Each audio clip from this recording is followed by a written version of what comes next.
بريوش بكريمة ديال اللوز من أروع ما ممكن تذوقوا، بمقادير بسيطة جدًا متوفرة عندك في الدار. وقبل ما نبداو ما نساوش نصليو على النبي عليه أفضل الصلاة والسلام. في واحد الإناء غادي نوضع كأس ديال الحليب يكون دافي بحرارة ديال المطبخ. غادي نوضع فيه 2 معالق حتى ل3 ديال السكر باش ما يجيكمش البريوش حلو. غادي نضيف معلقة غير ممتلئة ديال خميرة الخبز. غنوضع معلقة ديال الفاني، بيضة ولكن غادي ندير فقط بياض البيض، والصفار غادي نحتفظ به باش غادي ندهنو البريوش نتاعي. غادي نحرك المكونات مزيان مع بعض حتى كينسجموا تماما وكيذوب هذاك السكر. واللي عنده السكر الأصفر فممكن يوضعوا في هذه الوصفة حتى هو كيجي رائع جدا. غادي نوضع نفس الكمية اللي كتشوفوا معايا بالضبط ديال الزيت، تقريبا 4 كأس ديال الزيت ما تفوتوش. غادي نوضع خميرة كيماوية من فئة 7 غرام. من الأفضل ما تكملوهاش كاملها، تضعوا فقط النصف ديالها. غادي نحرك المكونات مزيان. مباشرة غادي نضيف لهم الدقيق دائما كنوضع في الأول بالطراب اليدوي حتى كينسجموا ليا المكونات مع الدقيق، ومن بعد غادي نكمل بوضع الدقيق بيديا باش نجمع العجينة ما تكونش قاصحة وفي نفس الوقت ما تكونش جارية بزاف. انا سرعت المقطع هنا باش ما يجيكمش فيديو طويل كيف ديما وكيف كنقول لكم دائما. فقط تبعوا معايا المراحل واكيد غادي تنجح معكم الوصفه، كتجي هائله، قمه في الروعه.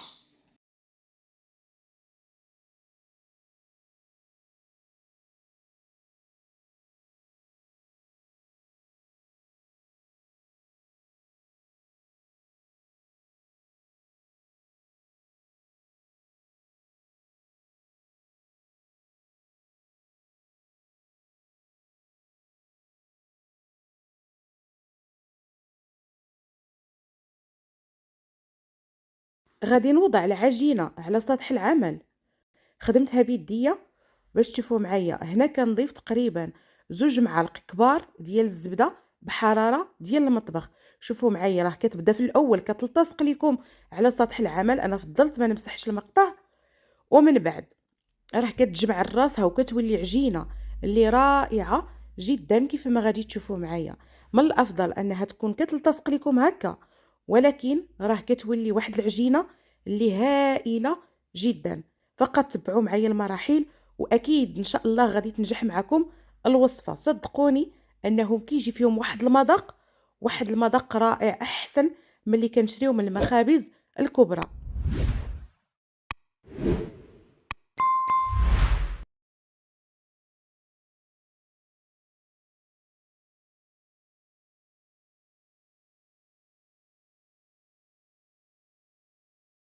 هنا شوفوا معايا ما شاء الله كيفاش كتجمع الراسه هذيك العجينه. كتجمع غادي ندلكها شويه بين يديا وغادي في هذاك الاناء بالضبط اللي خلطت فيه الاول غادي نوضع فيه القليل من الزيت، وغادي نحتفظ بالعجينه على جنب. بطبيعه الحال من بعد ما كنغطيها ببلاستيك غذائي كنخليها حتى كيتضاعف الحجم نتاعها، وغادي تشوفوا معايا النتيجه ما شاء الله كيفاش كتكون. وهنا كيف شفتوا معايا راني سرعت المقطع باش ما نمسحش لكم المراحل. فقط تبعوا وان شاء الله غادي تحصلوا على نتيجه افضل بكثير من اللي كتشوفوها. وفي هاد الوقيته ملي العجينه ديالي كتخمر غادي نجيب كاس ما عمرش ديال اللوز كيف شفتوا معايا. هاد الكميه تقريبا 50 غرام. غادي نمسحها مزيان، نحيد كاع هذاك الغبار اللي كيكون في اللوز الخاص باللوز. من بعد غادي نجيب الطحانه العاديه الهاشوار وغادي نطحن هاد اللوز مزيان، ما محمرش وما يعني هكذاك كيف شريتوه. غادي ندير بيضه واحده مع 2 معالق او 3 ديال السكر.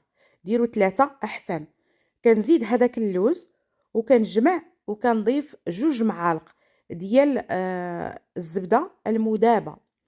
2 معالق كبار ديال الزبده المذابه. كنخلط الخليط نتاعي مزيان وكنحتفظ به جانبا.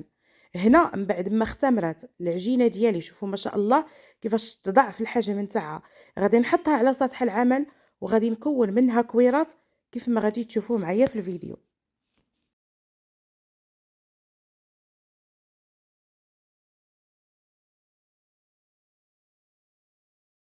وهنا كيف ما عودتكم دائما ضروري ما كتسقلوا الكويرات باش يجيوكم البريوش في حجم واحد وكيجيو رائعين جدا.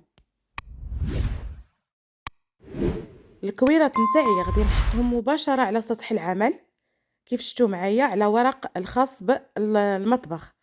غادي نطرق شويه بهذا الشكل بيديه، وغادي نجيب واحد الاناء اللي غادي نوضع به واحد الحفره من الداخل ديال هاد لي بغيوش. شوفوا معايا راه الفيديو ما شاء الله موضح نفسه، فقط تبعوا معايا المراحل اكيد غادي ينجح معكم ان شاء الله من اول تجربه. كيجي رائع جدا، واحد اللذه كتكون فيه، يعني صدقوني الا جربتوه ما غتندموش عليه نهائيا. كنزيد نعمق هذوك الحفيرات بيديا بالشكل اللي كتشوفوا معايا. غادي نحضر صفار بيضه مع القليل من الحليب والخل والفاني، وغادي ندهن الوجه نتاع لي بغيوش نتاعي مزيان. من الاحسن ما تنزلوش البيض على الجوانب، فقط كتستمروا بنفس الطريقه حتى كتساليو الدهن نتاع لي بغيوش نتاعكم. غادي ناخذ هذاك اللوز غادي نوضعه في واحد البوش كيف ما كتشوفوا معايا. غادي نجمع الجوانب نتاعو وغادي نقطعو من الاسفل. هنا هذا راه ما مفتوحش بطبيعه الحال، غادي نفتحو بواحد الشكل قليل، وهذاك اللوز غادي نوضعو في هذيك الحفره. غادي نستمر حتى كنكمل الكميه اللي عندي كاملها. شوفوا معايا ما شاء الله كيفاش كيجي لا الشكل ديالو ولا المذاق نتاعو. كل ما نوصف لكم عليه ما غاديش نوفيه حقه الا الا جربتوا هاد الوصفه، واكيد اكيد غادي تلقى استحسان كبير جدا. كنستمر على نفس الطريقه حتى كنعمر لي بغيوش نتاعي كاملهم. غادي نجيب رقائق ديال اللوز وغادي نزين بهم من الفوق بالشكل اللي كتشوفوا معايا. غادي نحتفظ به جانبا حتى كيعاود يتضاعف الحجم نتاعو ويخمر. غادي نشعل عليه الفرن من الاعلى ومن الاسفل، وغادي ندخلو يتحمر ويتذهب اللون نتاعو، ونوريكم الشكل النهائي ان شاء الله في اخر الفيديو. صدقوني مع الاضاءه كانت قليله فقط هنا، فاللي بغيوش جو الشكل ديالهم والمذاق ولا اروع، ولا اروع بالفعل. فيهم واحد المذاق هائل جدا. غادي نقطع معكم وحده وغادي تشوفوا معايا ما شاء الله من الوسط نتاعهم كيفاش كيجيو رائعين، يستحقون التجربه. طبقوهم وطبقوا الوصفه معايا من الاول حتى الاخير، واكيد غادي تحصلوا على نفس النتيجه ان شاء الله.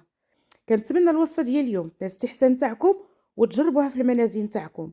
وحتى لهنا كنكون نهيت الفيديو ديال اليوم. شكرا لكم على حسن المشاهده، شكرا على تعليقاتكم الرائعه. نلقاكم ان شاء الله في وصفه اخرى من وصفات البريوش الناجحه. انتظروني، مع السلامه.